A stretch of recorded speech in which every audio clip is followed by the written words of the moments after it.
बहू का लौटा बचपन। रश्मि की सास उससे बहुत काम कराती थी और वो इस बात से बहुत परेशान हो गई थी। एक दिन सास कहती है, बहू, रसोई का काम खत्म हो जाए तो मेरे कमरे में आ जाना, कमरे की सफाई करनी है। ये कहकर सास वहाँ से चली जाती है।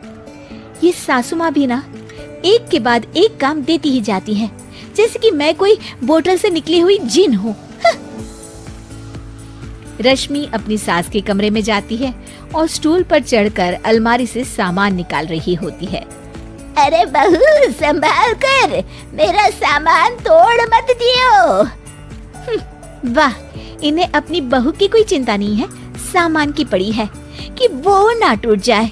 अब तो इनका सामान तोड़ना ही पड़ेगा।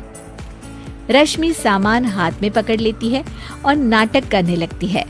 सास ये देखकर घबरा जाती है। अरे बहू, मेरा सामान बचाकर कहीं गिर न जाए।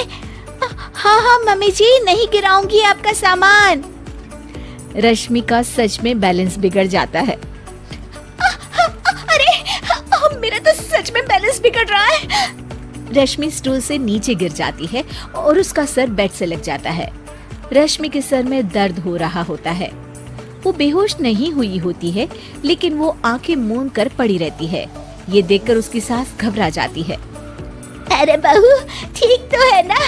तू बोलती क्यों नहीं बहू? ये अच्छा मौका है, बेहोशी का नाटक कर लेती हूँ, काम से तो बच जाऊंगी।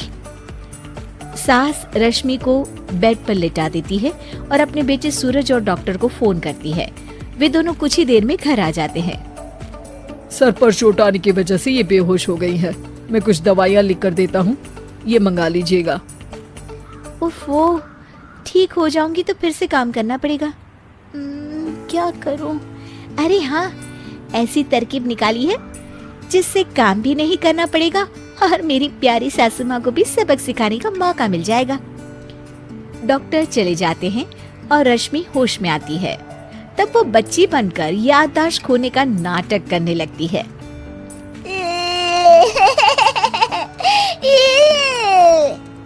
अरे बेटा, ये बच्चे के रोने की आवाज कहाँ से आ रही है?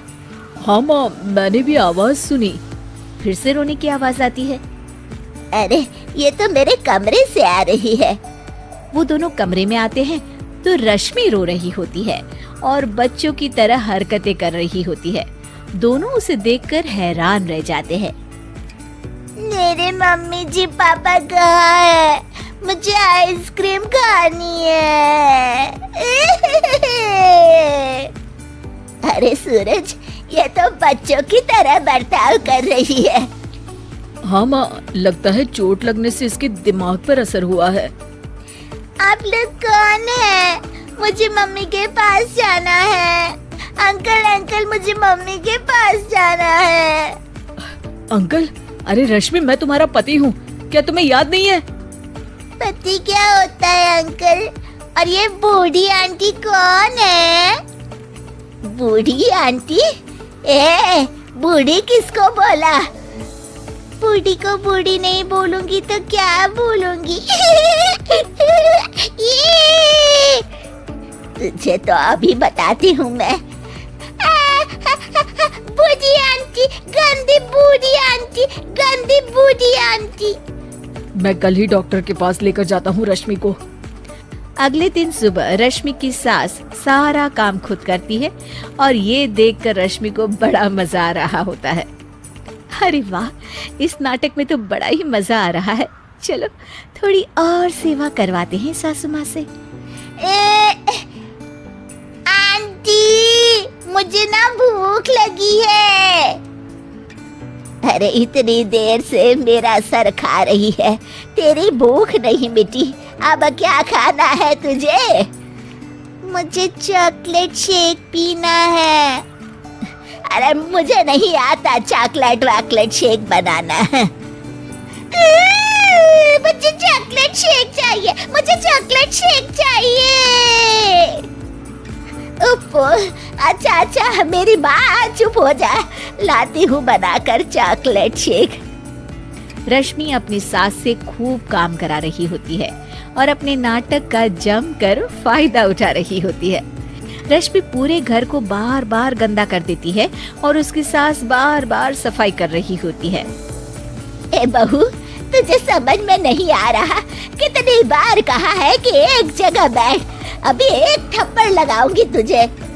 रश्मि रोना शुरू कर देती है।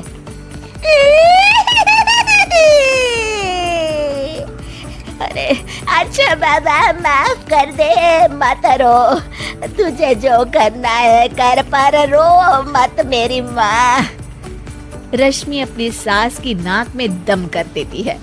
कुछ देर बाद सूरज फिर से डॉक्टर को लेकर आते हैं और डॉक्टर पूरी तरह रश्मि की जांच करता है।